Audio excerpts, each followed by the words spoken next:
रहीम। मैं सबसे पहले मेंढर की आवाम का, बुज़ुर्गों का, नौजवानों का शुक्रगुज़ार हूँ जिन्होंने हौसला अफजाई के साथ मुझे यहाँ लाया और मैंने आज यहाँ का फॉर्म फिल किया है, नॉमिनेशन।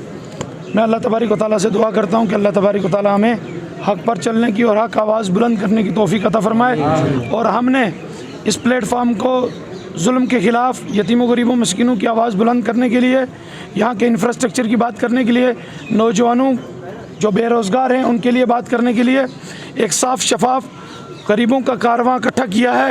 और इंशाअल्लाह तबारिक व तआला हम सब मिलकर इस कारवां को आगे बढ़ाएंगे। और अल्लाह तबारिक व तआला ने चाहा तो जब तक ज़िंदगी है तब तक अपने लोगों को सर्व करेंगे इंशाअल्लाह। शुक्रिया।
देखिए, हम कमिटेड हैं। भारतीय जनता पार्टी में मैं शामिल हुआ, उसकी बुनियाद भी यही थी कि मैंने होम मिनिस्टर साहब के साथ एक कमिटमेंट की थी पहाड़ी कम्युनिटी के बिहाफ पे, पूरे जम्मू कश्मीर के पहाड़ी लोगों की नुमाइंदगी करते हुए हमने उनसे ये कमिट किया था कि अगर आप शेड्यूल ट्राइब का दर्जा पहाड़ियों को देंगे तो हम उस एहसान का बदला एहसान से चुकाएंगे। और ये चूँकि इलेक्शन में वो एहसान चुकाने की घड़ी आ गई है, तो उसके पेश नज़र हमने ये फ़ैसला किया कि हम एज ए कम्युनिटी, और बल्कि मैं तो ये कहूँगा कि इस पूरा खिता के लोग, चाहे वो किसी भी कम्युनिटी से बिलोंग करते हो, उनको सबको मिलकर एहसान का बदला एहसान से चुकाने के लिए मैदान कारज़ार में उतरना होगा। और अगले 2-3 हफ्ते जो बचे हैं इलेक्शन कैंपेन में, उसमें वो अपना नुमाया किरदार अदा करेंगे। आज आपके नॉमिनेशन फाइल में श्यामलाल शर्मा पूर्व मंत्री थे, साथ में और भी एक विधायक जो बाहर से, कौन लोग शामिल थे वो भी बताएं। देखिए, श्यामलाल शर्मा जी न सिर्फ हमारी पार्टी से हैं बल्कि उससे पहले भी हम, मेरे वो ज़ाती दोस्त भी हैं और उन्होंने यहाँ हमारे साथ शामिल होकर हमारे इस ओकेजन को और भी ज़्यादा तक़वियत दी है।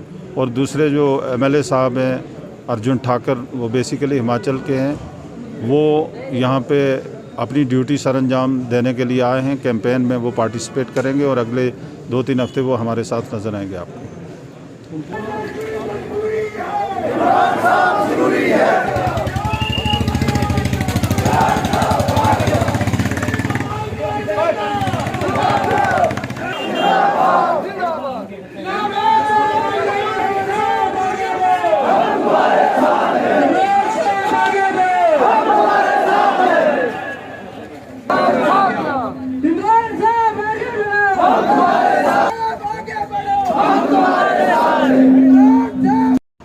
और मैं ये कहूँगा कि मेरी एक ही सोच थी कि नौजवानों से भी जो है वो कोई इलेक्शन कंटेस्ट करे और ऐसे नौजवान आने वाले वक्त में आए कि हमारे इलाके में जो ये पैसे का ज़ोर, बिरादरियों का ज़ोर, हर बार इसी नाम पे जो है इलेक्शन लड़ा जाता है। और मेरे वालिद साहब 22 साल पहले इलेक्शन उन्होंने कंटेस्ट किया था 2002 में, और वो हार गए थे सिर्फ इन बरादरियों की जंग की वजह से। मेरे वालिद साहब ने भी बहुत खिदमत की, मेरे पूरे ख़ानदान ने खिदमत की, लेकिन मैं यही चीज़ देखना चाहता हूँ इस बार कि लोग उसी बिरादरियों की मनफी सियासत में आज भी हैं या वो बिरादरियों से बाहर निकले हैं। मैं आजमाना चाहता हूँ अपने नौजवानों को, क्या कोई नौजवान आज अगर इस बार इमरान अगर असेंबली में जा सकता है बिना पैसे के, बिना किसी चीज़ के, लोगों की सपोर्ट से, नौजवानों की सपोर्ट से, क्या आने वाले वक्त में पढ़े लिखे नौजवान जो हैं अगर वो DC बन सकते हैं, गरीब SSP बन सकते हैं, इंजीनियर बन सकते हैं, डॉक्टर बन सकते हैं, क्या वो MLA भी बन सकते हैं कि नहीं?